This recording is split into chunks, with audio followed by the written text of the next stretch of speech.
Une mère célibataire solitaire a ramené chez lui un PDG millionnaire ivre. Elle ne s'attendait pas à ce qu'il tombe amoureux d'elle et change sa vie à jamais. La pluie tombait sans relâche toute la nuit, transformant les rues en rivières de phare flou. Jennifer Grant serrait le volant, ses mains lui faisaient mal après des heures de conduite. Minuit était passé, mais son service n'était pas tout à fait terminé. Le loyer pesait toujours lourdement, et il y avait du lait à acheter pour le matin. Elle vérifia l'application. Une dernière course ne ferait pas de mal. Sa demande s'afficha, prise en charge prioritaire à l'Astra Grand Hotel, l'endroit le plus luxueux du centre-ville. Elle jeta un coup d'œil à la pluie dehors, soupira, et accepta. Les clients haut de gamme donnaient généralement de bons pourboires. Elle avait besoin du moindre centime. Jennifer vivait dans un appartement délabré en périphérie de la ville. Elle jonglait entre les quarts de nuit comme conductrice de covoiturage et les heures de jour comme serveuse dans un restaurant. Chaque long service, chaque muscle endolori était pour son fils de 5 ans, Lucas, la lumière de sa vie, amateur de dinosaures et des histoires de fusées racontées avant de dormir. Elle s'arrêta devant l'entrée lumineuse de l'hôtel. Des clients en robe de soirée et smoking traînaient sous les lumières dorées, parapluie en main, leur rire résonnant sur le marbre. Ses yeux balayèrent la foule, puis s'arrêtèrent sur un homme légèrement à l'écart. Costume sombre, cheveux humides, nœud papillon défait, un verre à la main. Il ne bougeait pas, fixant le trottoir comme si celui-ci l'avait déçu. Elle vérifia le nom. Logan R, puis baissa la vitre. « Êtes-vous Logan » demanda-t-elle, élevant la voix par-dessus la pluie. Il leva les yeux, le bord des yeux rougis mais le regard stable. Sans répondre, il monta sur la banquette arrière et ferma la porte. « Je veux juste rentrer chez moi » marmonna-t-il. Jennifer hocha la tête. Bien sûr. L'application avait déjà chargé la destination, un quartier exclusif dans les collines. Elle n'avait jamais conduit aussi loin. Quoi? Ils roulèrent en silence, la ville défilant en reflets sur les vitres mouillées. Au bout d'un moment, sa voix brisa le silence. « Avez-vous parfois l'impression que tout le monde fait semblant » demanda-t-il. « Comme si personne ne se souciait de vous à moins qu'il n'y ait quelque chose à y gagner. » Jennifer jeta un coup d'œil dans le rétroviseur. « Plus que vous ne l'imaginez. » Il attendit. « Je conduis des inconnus toute la nuit » continua-t-elle. « La plupart me regardent à peine, mais je continue de venir. Mon enfant a besoin que les lumières restent allumées. C'est ça, la vérité. » Comment s'appelle-t-il? Lucas. 5 ans, répéta-t-il. C'est un bel âge. Les enfants croient encore aux bonnes choses. Il y croit, dit-elle doucement. J'essaie de protéger cela aussi longtemps que je peux. Il appuya sa tête contre la vitre, la voix plus basse. Ce doit être agréable d'être nécessaire juste pour ce que l'on est. Elle l'observait dans le rétroviseur, poli, coûteux, mais en quelque sorte vide, comme quelqu'un qui avait tout sauf la paix. Elle ne savait pas qu'il était Logan Reed, PDG de l'un des plus grands empires technologiques émergents du pays. Pour elle, il n'était qu'un homme essayant de tenir le coup une nuit de plus. Lorsqu'ils atteignirent les grilles d'une élégante demeure en verre et en pierre nichée au sommet des collines, Jennifer ralentit jusqu'à s'arrêter. Elle se retourna. Il était profondément endormi, la tête penchée, la bouche légèrement entr'ouverte, un bras posé sur ses genoux. Elle hésita. Devait-elle le réveiller? Au lieu de cela, elle tendit la main derrière son siège et sortit sa vieille veste en jean délavée, celle qu'elle gardait toujours au cas où le chauffage de la voiture lâcherait, et la posa doucement sur sa poitrine. Puis elle sortit sous la pluie, s'approcha de l'interphone et appuya sur le bouton. Une voix répondit, grésillante et formelle. « Oui. J'ai ramené Monsieur Reed chez lui. Il dort dans la voiture. Quelqu'un pourrait-il venir le chercher? » Tout de suite. Quelques minutes plus tard, un homme en uniforme sombre arriva en trottinant le long de l'allée avec un parapluie. Jennifer ouvrit la portière. « Il va bien » dit-elle. « Juste fatigué. » L'homme hocha la tête et aida délicatement Logan à sortir, le soutenant tandis qu'il disparaissait dans la chaleur tranquille de la maison. Jennifer se glissa de nouveau sur le siège du conducteur, la pluie goûtant de ses manches, et partit dans la nuit. Elle ne demanda jamais qui il était vraiment, ne se soucia jamais du genre d'empire qu'il dirigeait. Pour elle, il n'était qu'un homme qui avait besoin d'être ramené chez lui, et parfois c'était suffisant. Logan Reed se réveilla avec l'odeur du linge frais et le doux tapotement de la pluie contre les larges baies vitrées de sa chambre. Sa tête lui faisait mal, sa bouche était sèche. La dernière chose dont il se souvenait était le gala. Musique forte, conversation creuse et trop de faux sourires. Il s'assit lentement, la lumière grise du matin inondant la pièce. Sur le banc près de la porte se trouvait une veste en jean plié, qui n'était pas la sienne. À côté, un petit morceau de papier. L'écriture était soignée et penchée.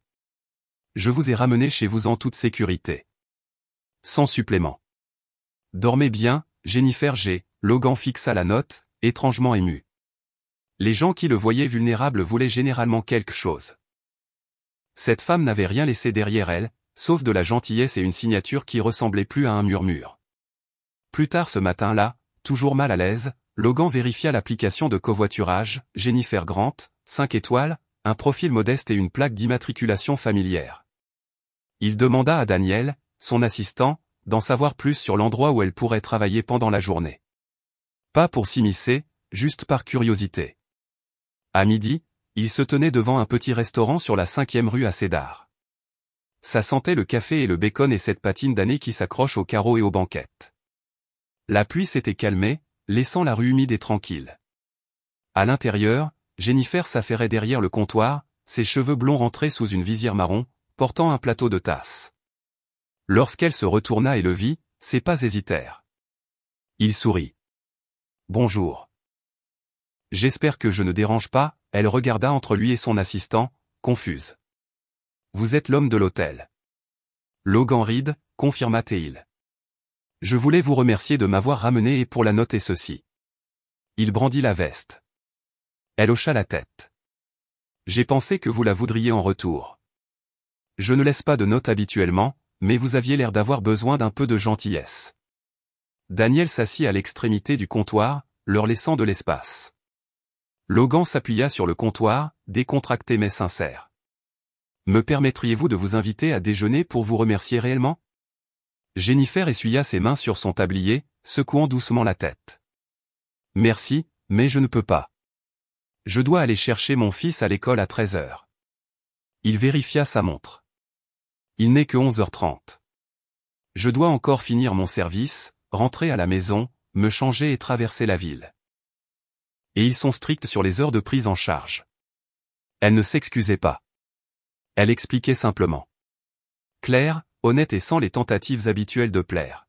« Vous refusez un déjeuner avec un PDG millionnaire de la tech pour aller chercher un enfant de 5 ans ?» demanda-t-il, un demi-sourire aux lèvres. « Je refuserais un déjeuner avec le président si cela signifiait être en retard pour Lucas. » Logan rit. Vraiment rit. Pas le rire poli qu'il offrait dans les salles de réunion. Quelque chose de réel. « Eh bien, dit-il, se redressant. C'est rare. La plupart des gens auraient fait semblant d'y réfléchir. Je n'ai pas le luxe de faire semblant, dit-elle simplement. Pas quand il s'agit de lui. Il la regarda différemment alors. Pas l'uniforme, pas le restaurant, juste elle. La femme qu'il avait ramenée chez lui, n'avait rien demandé, et le regardait toujours comme un homme ordinaire, pas quelqu'un à impressionner, pas quelqu'un à courtiser. « Vous n'êtes pas comme les autres que j'ai connus, dit-il doucement. Jennifer esquissa un petit sourire, presque amusé. C'est probablement une bonne chose. Il hocha la tête une fois, puis se tourna vers la porte, la veste toujours pliée à la main. Je vous la ramènerai une autre fois, dit-il. Elle ne l'arrêta pas. Mais elle le regarda partir, et même après que la porte se soit refermée, elle resta là un long moment, tenant toujours un plateau, toujours dans son tablier, mais changé d'une certaine manière, comme si quelque chose d'inattendu venait de traverser sa vie et lui avait demandé doucement d'être mémorisé. À partir de cette nuit-là, Logan Reed commença à demander des courses plus souvent que nécessaire, non pas pour des réunions ou des événements, mais juste pour la chance que ce soit elle qui vienne le chercher. Le plus souvent, ce fut le cas. Jennifer Grant ne posa jamais de questions. Elle se présentait simplement, demandait où il allait, et conduisait. Parfois, il traversait la ville, parfois juste autour du pâté de maison. Logan n'expliquait jamais, et elle ne demandait jamais. Dans le silence de ces trajets, quelque chose commença à se former entre eux. Pas de l'attirance, pas encore, mais une sorte de compréhension. Deux personnes de mondes différents, partageant un espace où personne ne faisait semblant. Un soir de pluie, Jennifer partagea son histoire. Sa voix calme et sans fioriture. Il est parti quand j'étais enceinte de 7 mois, dit-elle à un feu rouge. Il a dit qu'il ne pouvait pas. Qu'il n'était pas prêt à être père. Je suis rentré du travail et la moitié de l'appartement avait disparu. Logan tourna la tête. Vous travaillez encore à ce stade de votre grossesse? Elle haussa les épaules. Je devais. Le loyer ne se soucie pas de votre cœur brisé. Il resta silencieux. Et votre famille? Ma mère est décédée quand j'avais 17 ans. Je n'ai jamais connu mon père. Une tante dans le Michigan, mais nous ne nous sommes pas parlé depuis des années. C'est juste Lucas et moi maintenant. Logan hocha la tête. C'est beaucoup. Jennifer esquissa un petit sourire. On s'y habitue. On apprend à faire tenir $30 toute une semaine, et on prie pour que son enfant ne remarque pas quand on pleure dans la salle de bain après l'heure du coucher. Il ne répondit pas. Il se contenta d'écouter. Un autre jour, Jennifer demanda avec un demi-sourire. Alors, et vous, monsieur le PDG?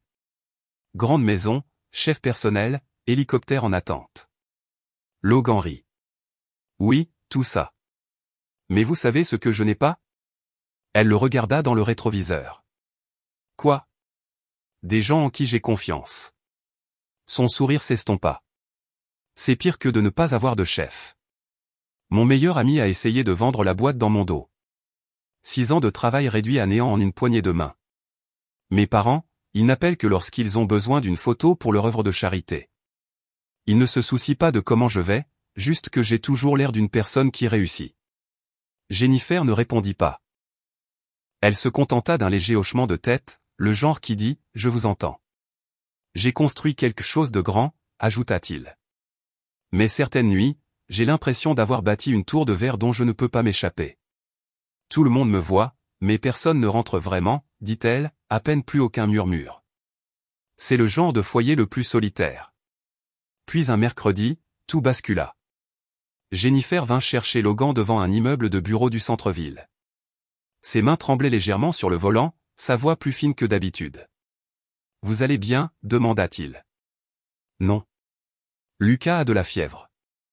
La crèche a appelé. Je devais prendre une autre course après celle-ci, mais je dois le rejoindre. Allez-y, dit-il sans hésiter. Je viens avec vous. Elle fit une pause, incertaine, mais quelque chose dans sa voix la fit hocher la tête. Ils roulèrent en silence. Quand ils arrivèrent, Jennifer se précipita dans la crèche en briques nichée derrière une bibliothèque. Logan attendit dans la voiture, observant la porte. Elle revint quelques minutes plus tard, portant Lucas, le visage rouge et à moitié endormi dans ses bras. Sans un mot, Logan sortit et ouvrit la portière passager. « Laissez-moi conduire, dit-il. » Elle cligna des yeux. « Attendez, quoi? Vous ne devriez pas conduire comme ça. Où est l'hôpital? » Elle lui donna les indications. Il prit Lucas doucement, l'attacha et conduisit avec des mains fermes, les yeux vifs sur la route. Aux urgences, Jennifer serra son fils et disparut derrière les doubles portes. Logan s'assit dans la salle d'attente et resta. 4 heures passèrent. Des gens allaient et venaient. Des infirmières appelaient des noms. Des téléphones sonnaient. Logan ne bougea pas de son coin. Sa vieille veste en jean pliée soigneusement sur ses genoux, la même qu'elle avait utilisée autrefois pour le couvrir. Lorsque Jennifer sortit enfin, fatiguée mais soulagée, Lucas endormi dans ses bras, elle le vit. « Vous êtes resté, dit-elle, la voix nouée. Logan se leva. « Bien sûr que je suis resté. » Ses yeux s'embuaient, mais elle se contenta de hocher la tête. « Personne n'avait jamais fait ça avant, dit-elle, à peine audible. » Il lui offrit un petit sourire tranquille. « Maintenant, quelqu'un l'a fait. » Tout a commencé par une photo floue. Logan sortait de l'hôpital pour enfants aux côtés de Jennifer, une main posée légèrement sur son dos tandis qu'elle portait Lucas dans ses bras. L'éclairage était mauvais, l'image granuleuse, mais c'était suffisant. En 24 heures, les tabloïds bourdonnaient. La famille secrète du magnate de la tech. Qui est la blonde avec le bébé? Le PDG milliardaire vu quittant l'hôpital avec une femme et un enfant inconnu. Jennifer vit le titre pendant sa pause déjeuner au restaurant. Son estomac se tordit en lisant les commentaires sous l'article. Spéculation, supposition, jugement. Certains la dépeignaient comme une croqueuse de diamants. d'autres l'appelaient la nounou mystérieuse. Personne n'avait compris. Elle aurait voulu se cacher sous une pierre. Plus tard ce soir-là, alors que la pluie revenait en fine nappe brumeuse, son téléphone vibra. Un message de Logan. Peut-on parler? Elle le rencontra dans un café tranquille niché dans un coin de librairie, l'un des rares endroits de la ville qui semblait épargné par le scandale. Logan était déjà là, assis au fond, une casquette de baseball tirée bas sur son visage. Il leva les yeux alors qu'elle approchait, son expression illisible. « Je suis désolé, dit-il avant même qu'elle ne s'assoie. Je ne voulais pas que cela arrive. » Jennifer s'assit en face de lui, les bras croisés. « Ce n'est pas vous qui avez pris la photo. »« Non, mais j'aurais dû savoir que quelqu'un le ferait. » Elle hocha la tête, se mordant l'intérieur de la joue. « Ce n'est pas seulement la photo. Les gens au travail chuchotent. Mon patron m'a regardé aujourd'hui comme si j'avais fait quelque chose de mal juste en vous connaissant. Je veux arranger ça, dit-il doucement. C'est pourquoi j'aimerais vous faire une offre. » Elle cligna des yeux. « Quel genre d'offre? » Je veux que vous soyez ma chauffeur personnel temporaire, officiellement. Je gérerai les médias, mais je veux que vous soyez en sécurité, et je veux vous donner de l'espace par rapport à tout ce bruit. La rémunération serait bien plus élevée que ce que vous gagnez actuellement. Elle le fixa. Plus, 5 fois plus, en fait. Vous pourriez laisser tomber le travail au restaurant, fixer vos propres horaires, être plus souvent avec Lucas. Jennifer expira. Logan, je sais ce que ça représente, dit-il rapidement. Mais ce n'est pas de la charité. Je vous fais confiance. Je suis à l'aise avec vous au volant.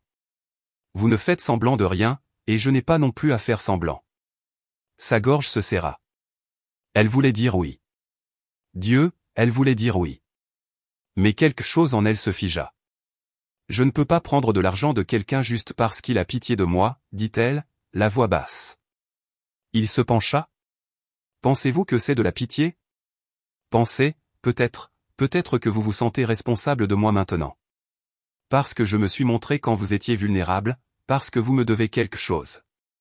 Logan secoua la tête. Jennifer, je ne veux pas vous secourir. Je veux travailler avec vous. Je veux une partenaire qui ne me regarde pas comme un compte en banque ambulant. Savez-vous à quel point c'est rare? Elle retint son émotion, déglutissant difficilement. C'est juste trop. Puis-je vous demander quelque chose? Dit-il, la voix plus douce maintenant. Et vous n'êtes pas obligé de répondre. Elle hocha lentement la tête. À quand remonte la dernière fois que quelqu'un vous a demandé ce que vous vouliez? Pas ce dont Lucas a besoin, pas ce que votre travail exige. Juste vous, Jennifer Grant. Vous en souvenez-vous seulement? Elle eut le souffle coupé. Non, murmura-t-elle. Je ne m'en souviens pas, il se pencha en arrière, la regardant attentivement. Alors c'est peut-être ça le problème. Vous avez passé tellement de temps à survivre que vous avez oublié que vous avez le droit de désirer quelque chose pour vous-même. Cela brisa quelque chose en elle. Jennifer tourna la tête, mais les larmes coulèrent quand même. Pas bruyante, pas salissante, juste une reconnaissance douce et silencieuse de tout ce qu'elle avait enfoui depuis trop longtemps. Personne ne lui avait jamais demandé cela auparavant. De quoi rêvez-vous, Jennifer? Elle essuya sa joue du revers de la main, forçant un sourire tremblant. Vous rendez vraiment difficile de dire non, vous savez. La difficulté ne me dérange pas, dit Logan doucement. Tant que c'est réel. Elle le regarda, les yeux toujours brillants. Alors, essayons le réel. Jennifer n'avait pas dit oui immédiatement. Il lui fallut 2 jours complets, plusieurs promenades tranquilles avec Lucas, et une longue nuit à regarder le plafond fissuré de son appartement avant qu'elle n'accepte enfin l'offre de Logan. Lorsqu'elle se présenta dans son garage de bureau le lundi suivant, vêtue d'un pantalon noir et d'une chemise propre, Logan se contenta d'un petit hochement de tête. Pas de discours, pas de célébration, juste une compréhension tranquille. Les semaines suivantes, Jennifer devint partie intégrante de son monde. Elle le conduisait à des réunions, attendait devant des salles de conseil vitrées, et entrait occasionnellement pour lui remettre un dossier ou récupérer une tablette. Au début, personne ne la regardait. Puis ils commencèrent à la remarquer. La femme qui ne parlait que si nécessaire, qui savait toujours où était sa prochaine étape, qui ajustait son calendrier avant même que son assistant ne le demande. Plus d'une fois, elle surprit Logan par ses observations, comment elle remarquait un jeune cadre qui se présentait toujours sans invitation, ou comment un investisseur vérifiait toujours son téléphone lorsque certains chiffres étaient discutés. « Vous êtes attentive » dit Logan un jour alors qu'il quittait une réunion de présentation. « Je dois l'être » répondit-elle. « Dans mon monde, manquer un détail pourrait signifier manquer une paix. » Il sourit à cela, et pour la première fois depuis longtemps, il sentit que quelqu'un veillait sur lui. Il s'habitua à sa présence, non seulement professionnellement, mais aussi personnellement, son calme, sa stabilité pendant les trajets en voiture, la façon dont elle lui rappelait de déjeuner ou lui disait gentiment quand son ton était trop vif en réunion. Elle ne le flattait jamais, ne prenait jamais de gants, et il commença à réaliser à quel point il en était venu à dépendre de son honnêteté. Mais le confort peut rendre les gens imprudents.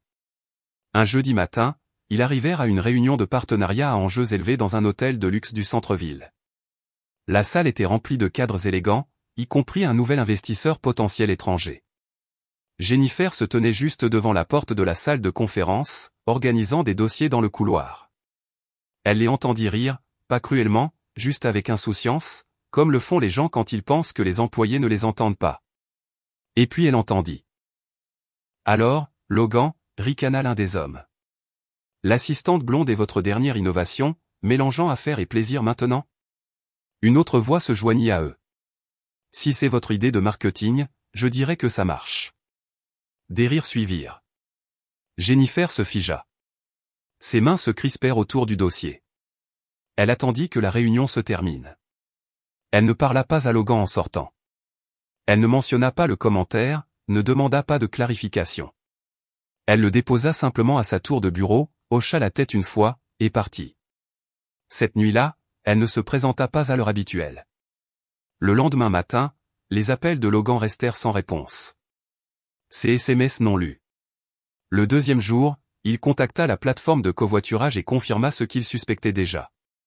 Jennifer avait démissionné. Pas d'adieu, pas d'explication. Au début, il était confus. Puis, il fut en colère contre lui-même. Il revit chaque instant dans sa tête, cherchant ce qu'il avait manqué. Et quand son assistant mentionna négligemment la blague faite pendant la réunion des investisseurs, l'estomac de Logan se serra. Il sut immédiatement que c'était ça. Elle pensait n'être qu'un autre intérêt passager, une curiosité, une présence temporaire dans un monde qui ne la prenait jamais au sérieux. Mais elle avait tort. Et maintenant elle était partie. Logan s'assit dans sa voiture au milieu de la ville, entouré de tout ce que l'argent pouvait acheter. Et pour la première fois depuis des années, il se sentit complètement, absolument impuissant. Car la seule personne qui n'avait jamais rien voulu de lui était la seule qu'il ne pouvait convaincre de rester. Et pour la première fois, il réalisa que ce n'était pas seulement qu'elle était sa chauffeur ou son assistante ou son amie. Jennifer était devenue quelque chose de plus. Et maintenant elle était juste partie. Le matin où Logan se présenta à l'appartement de Jennifer, le ciel était couvert et lourd, comme s'il savait que la conversation à venir ne serait pas facile. Il n'était jamais venu dans ce quartier de la ville, sauf pour une séance photo ou un événement caritatif auquel il restait à peine. L'immeuble était vieux, les trottoirs fissurés, la peinture écaillée, les numéros effacés sur les portes. Il frappa 2 fois. Jennifer ouvrit la porte juste assez pour le voir, puis s'appuya contre l'encadrement. Elle ne l'invita pas à entrer. « Logan » dit-elle, la voix froide. « Qu'est-ce que vous faites ici ?»« J'avais besoin de vous voir » dit-il. « Vous êtes parti sans rien dire. » Elle croisa les bras. « Qu'auriez-vous voulu que je dise ?»« Je suis désolé pour la réunion. » « Pour ce qu'ils ont dit. » Jennifer secoua la tête. « Je ne suis pas parti à cause de ce qu'ils ont dit. Je suis parti à cause de ce que vous n'avez pas dit. » Il baissa les yeux. « Je ne l'ai pas entendu à temps. »« Si je l'avais entendu, je n'avais pas besoin que vous me défendiez, » l'interrompit-elle. « J'avais juste besoin de savoir que je comptais pour vous en dehors de votre emploi du temps. » Silence. « J'ai passé trop de temps à être la dernière préoccupation de quelqu'un, Logan, dit-elle, plus doucement maintenant. Le projet de charité de quelqu'un. J'ai lutté durement pour me débrouiller seul. Je n'ai pas besoin d'être secouru. » Il hocha lentement la tête. « Je ne suis pas venu pour vous secourir. Je suis venu parce que vous me manquez. Parce que j'ai fait une erreur. Et parce que j'ai besoin de vous. Pas parce que je suis seul, mais parce que je suis plus moi-même avec vous que je ne l'ai jamais été. Son expression ne changea pas, au revoir, Logan. Et elle referma doucement la porte. 2 jours plus tard, elle trouva une lettre glissée sous la porte. Pliée dans une simple enveloppe, elle resta sur le comptoir de la cuisine, intacte, pendant qu'elle préparait le petit déjeuner. Lucas était assis à table en pyjama, coloriant des dinosaures. Jennifer ne lut pas la lettre tout de suite. Elle versa des céréales, nourrit le chat, ramassa une chaussette égarée. Mais au moment où Lucas faisait la sieste, elle s'assit sur le canapé et l'ouvrit. « Chère Jennifer, je ne sais pas si tu liras ceci. Peut-être le jetteras-tu. Mais il y a des choses que je dois dire, et c'est la seule façon que je connaisse. Je rêvais d'une vie où j'aurais de l'importance. Pas pour ce que j'avais construit, mais pour qui j'étais. J'imaginais avoir une famille, pas pour les caméras, mais pour les moments tranquilles. Une femme qui me verrait, un enfant qui me regarderait comme si j'étais quelqu'un de bien. Quand je t'ai rencontré, tu n'as pas vu un PDG. Tu as vu un homme fatigué qui avait besoin de rentrer chez lui. Et depuis cette nuit, rien n'a été pareil. Tout est devenu plus léger, plus vrai. Je ne veux pas te réparer. Je ne veux pas te changer. Je veux juste te connaître à nouveau. Ton honnêteté me manque. Le rire de Lucas me manque. Tu me manques. Si tu peux me pardonner, j'aimerais une seconde chance. Non pas pour prouver quoi que ce soit, juste pour être quelqu'un digne de s'asseoir à nouveau en face de toi. Logan. Jennifer plia la lettre lentement. Sa gorge se serra. Elle la laissa sur le comptoir. Plus tard ce jour-là, Lucas passa par là, se frottant les yeux après sa sieste. Il désigna la lettre. « C'est toi qui as écrit ça ?» Elle secoua la tête. « C'est Logan. » Lucas la fixa un instant.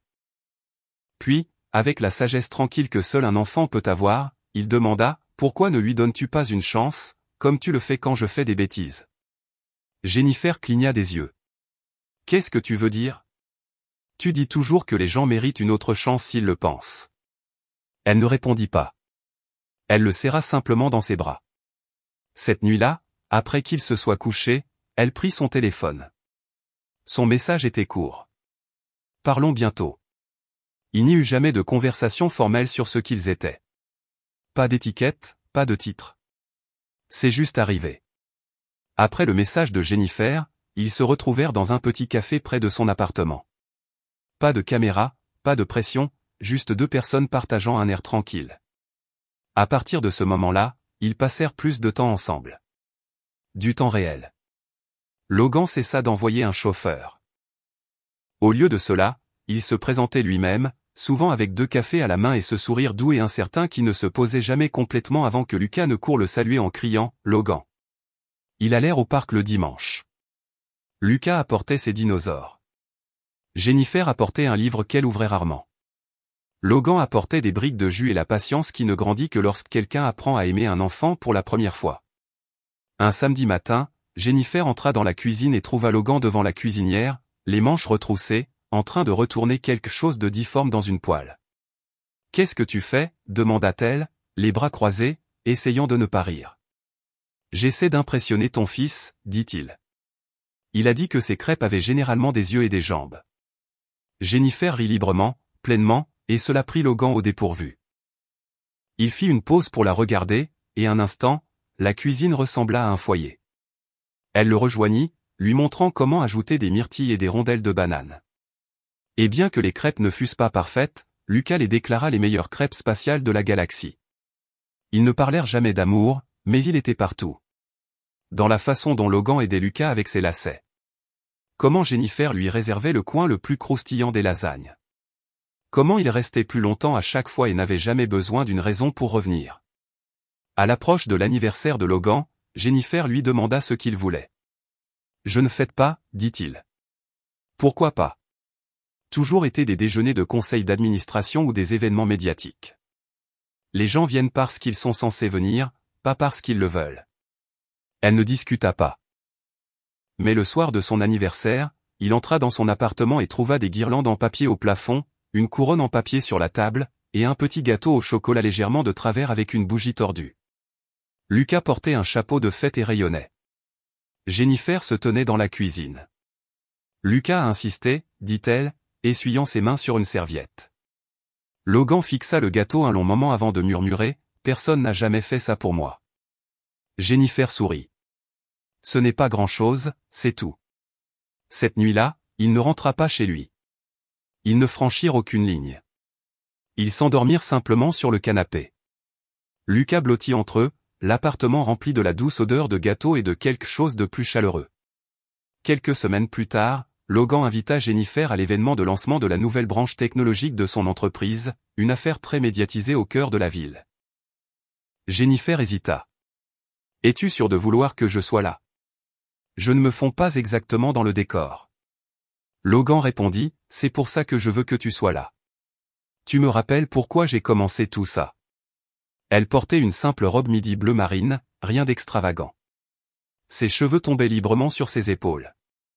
À l'entrée, Logan la rencontra, lui offrit son bras et l'accompagna à l'intérieur, non pas comme une petite amie ou un accessoire, mais comme un choix. Et peut-être enfin, elle crut qu'elle appartenait à cet endroit. Ils ne s'embrassèrent pas, ne se tinrent pas la main, mais la façon dont ils se tenaient à côté d'elle faisait une déclaration. C'est la personne qui compte. Les médias le remarquèrent. En quelques heures, des titres apparurent, la mystérieuse compagne de Logan Reed fait sensation au lancement. Qui est la femme aux côtés du roi de glace de Wall Street? Le PDG s'adoucit, et elle en est la raison. Logan ne répondit à rien de tout cela. Mais lorsque Jennifer parcourut un article intitulé « La femme qui a changé l'homme le plus froid de la tech », elle rit. « Tu es de nouveau célèbre », taquina-t-elle. Logan lui sourit, quelque chose de calme et de stable dans ses yeux. Pas pour ce que j'ai construit cette fois, mais pour la personne avec qui je construis. Cette nuit-là, Lucas dormait déjà lorsqu'ils rentrèrent. Les lumières de la ville clignotaient doucement à travers sa fenêtre. Jennifer se blottit contre Logan sur le canapé, la chaleur entre eux tranquille et réelle. La vie n'était pas parfaite, mais c'était la leur, et cela faisait toute la différence. Le parc n'avait pas changé. Le même banc près de l'étang au canard. Les mêmes balançoires rouillés. Le même food truck vendait toujours des sandwichs moyens qui avaient meilleur goût sous le ciel ouvert. Jennifer s'assit à côté de Logan, ses chaussures effleurant le gravier. Lucas courait sur l'herbe à la poursuite des écureuils, son rire résonnant à travers les arbres. « C'est ici que tout a commencé », dit Logan, lui tendant la moitié d'un sandwich. « La première fois que j'ai réalisé que je pouvais respirer à nouveau. » Jennifer sourit. « Le jour où Lucas a renversé du jus sur tes chaussures à $2000. »« Ça valait toujours le coup », répondit Logan.